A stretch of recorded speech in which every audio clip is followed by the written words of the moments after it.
আল্লাহ রাব্বুল আলামিন বলছেন, আমি কিছু নবীর নাম আপনাকে জানায়া দিছি, আর কিছু নবীর নাম আপনাকে আমি জানায়া দেইনি। শাহবাজ ভাই জিজ্ঞাসা করছিলেন, ইয়া রাসূলুল্লাহ, পৃথিবীতে কতজন নবী রসুল আগমন করেছিলেন?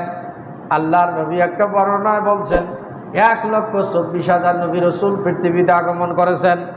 আবার তাকে আর কেউ জিজ্ঞাসা করেছেন, ইয়া রাসূলুল্লাহ, পৃথিবীতে কতজন নবী রসুল আগমন করেছেন? আল্লাহর নবী বলছেন 2,24,000। জোরে বলি সুবহানাল্লাহ। দুইটা সহিহ রিওয়ায়াত আকাঈদ আন-নাসাফির মধ্যে এসেছে এবং অন্যান্য হাদিস গ্রন্থে এই এসেছে। আল্লাহ রাসূল বলছেন, দুইটাই সহিহ রিওয়ায়াত। এক বর্ণনায় বলছেন 1,24,000, আর এক বর্ণনা বলছেন 2,24,000। তো কোরআনে কারিমে মাত্র 25 জন নবীর নাম।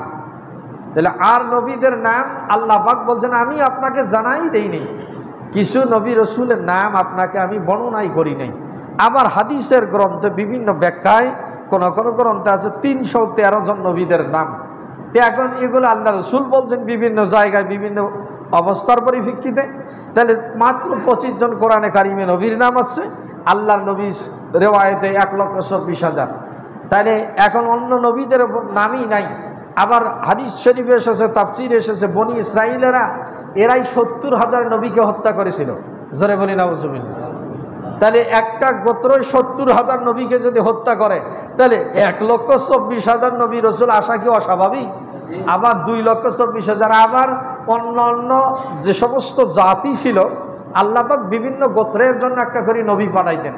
শুধু আখিরি পয়গম্বর সারা দুনিয়ার জন্য তিনি নবী এবং রসুল, যিনি রাহমাতাল লিল আলামিন, সাইয়্যিদুল মুরসালিন, খাতামান নবীন, নূরে মুজাসসাম, মুহাম্মদুর রাসূলুল্লাহ। জোরে বলি সুবহানাল্লাহ।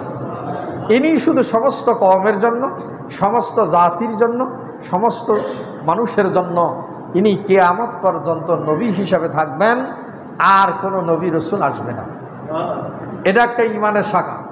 তাহলে আখিরি পয়গম্বর। এই জন্য সূরা নিসা 136 নম্বর আয়াত আল্লাহ বলছেন, ইয়া আইয়ুহাল্লাযীনা আমানু, হে ঈমানদারগণ, আমিনু, ঈমানদারদেরকে আল্লাহ পাক ঈমান আনতে বলছেন। হে ঈমানদারগণ, তোমরা ঈমান আনো আল্লাহর প্রতি, তার রাসূলগণের প্রতি।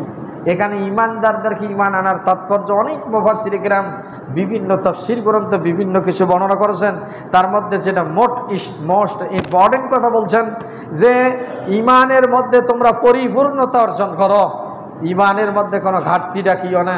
যে এ ব্যাখ্যা বিশ্লেষণ করেছেন যে ঈমান আনবে বটে, ঈমানের মধ্যে যদি পরিপূর্ণতা না থাকে, ঈমানের মধ্যে যদি দুর্বলতা থাকে, তাহলে তোমার আমল আল্লাহর দরবারে গৃহীত হবে না। জোরে বলি নাউজুবিল্লাহ।